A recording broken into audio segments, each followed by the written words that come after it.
Good evening, everyone. Welcome to Alaska here. It's a quiet, I don't know, about 11:20 here at night. You can see how light it is outside still, and it's only the 25th of May. Starting to walk down my road here from the property line, and I don't know if you can see there just barely through the trees there. Believe it or not, that's 12,010 Mountain Drum in the background. As I thought I'd come down here and just listen to the birds, and got all the rough grouse out there thrumming their chest mightily. I'm sure you're not going to pick it up on the video, but it's pretty good. It's the first trip out for the year. It was a really long, slow spring until just, I guess about 2.5 weeks ago. We still had a foot of snow on the road, so couldn't get in with our first load of property clearing, cabin stuff. There'll be a whole series of videos, I hope, here on a new YouTube channel I'll be starting up here. I'll launch this one on that site when I get back, where I can get to some reception. Thought I'd share some of the refurbishing of the old farm. It's been fallow for a lot of years here. We got this place in '73. It's out in the interior of Alaska, and my parents lived out here with us boys, the three boys all totaled, more or less for about 8 years, and then I stayed on for about another 3-4 years, and I've been back a lot. I spend a lot of my summers out here and fish and try to work on the farm. Dad's recently passed on here, so I've acquired the property here, and actually more like acquired the payments for the property, and so I'll be paying that off for a bit. But it's a beautiful piece of land here.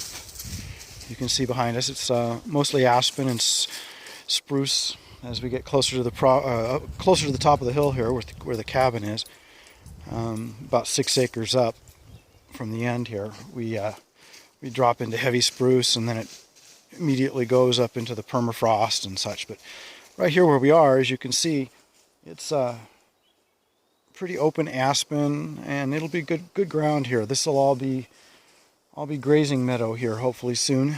I'll be working on this. This is going to be a long, slow process, because it's not about the money. It's about getting there. And what is it? The object in life is not about the goal, but it's the road that takes you there. So this is about the road that we're on here. This is our driveway, and my crazy Springer Spaniel out there working the road. He hears those grouse and wants to be a bird dog, but it's the wrong season. We had a lot of wind damage this winter, and one of the heaviest snowfalls on record here. So there's lots of trees down, and the rabbits like that, where they get a hold of these branches, and you can see they just clean them up white, strip them down to bark. And even off here in the woods, I don't know if we can see that. I can't pan with my camera phone, but anyways, the moose get out there, and they get everything that's bent over that the rabbits can't get. So the bears got to the garden again. So it's twice last year, and this make it a third time now, and just flatten the fences. I don't know what it is about those garden fences, but that bear takes a particular offense at it. There's a big cinnamon brown, I don't know, she's maybe about 600 pounds or so. She's pretty good size. I saw her last year, and she comes around, left her tooth marks this time in the garbage can where we keep our lime and coffee mix. Use mixed coffee grounds and lime for compost starters, and put it off in the garden as well. It really helps the soil break down quick up here. And something about that stuff that the bear just absolutely loves. So he drug the garbage can full of that around. So we've got a really good set of teeth marks on that one.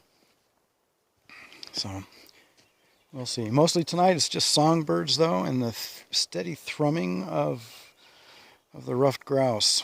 Sort of a new thing here in the last decade or so. The ruffed grouse moving in into really substantial numbers. Part of my goal here is to enhance the habitat as well as I'll be clearing land for being able to feed myself and friends and livestock. I want to put the land to use, but I want to try to make it so it supports the wildlife as well.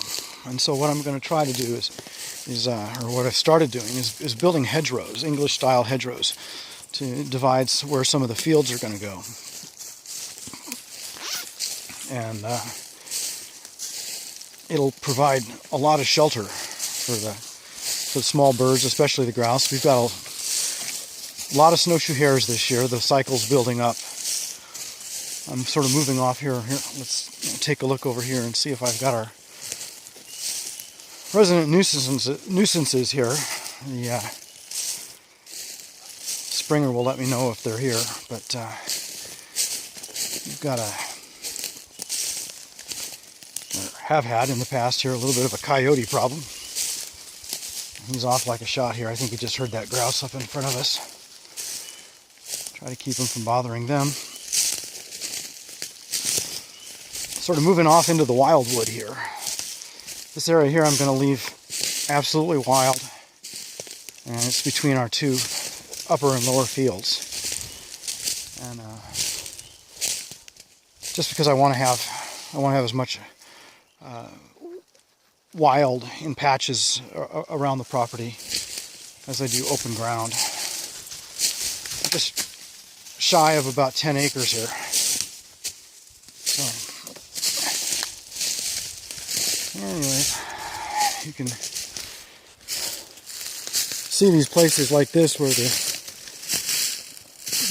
rabbits and moose, this rabbits here, have chewed it up. And there's a Springer Spaniel looking down a coyote hole. Is there anybody homeless here, buddy? Let's see. No, it actually looks like they're not in here this year. That's good. You see the hole down there. There's actually a whole series here in the hillside where they've dug in. This was their den a year ago. And the year before that, for sure. The year before that, they kind of ran down my dog. Come on, buddy. Come out of the den. Come on. Come on.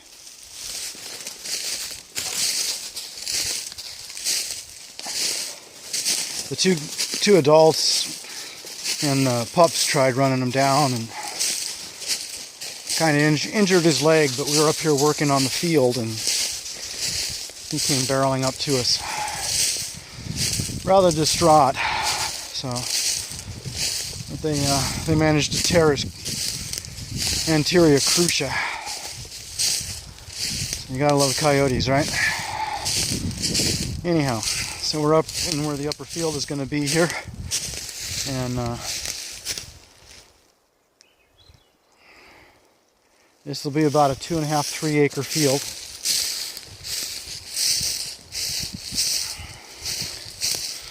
Done a little bit of clearing. Not that you can tell too much right now. Like I said, once again, it's about the road, right? Not about how fast you get there. So I tend to use a lot of hand tools, although my new tractor, new 1942 tractor is going to be coming out here hopefully soon. And that'll expedite some of this stuff here. What I've got going on along between the fields is, as you can see, these are sort of a English style hedgerow, and what I've done is as I clear the land, I drive in a couple stakes, put them about 1 foot, 18 inches apart here.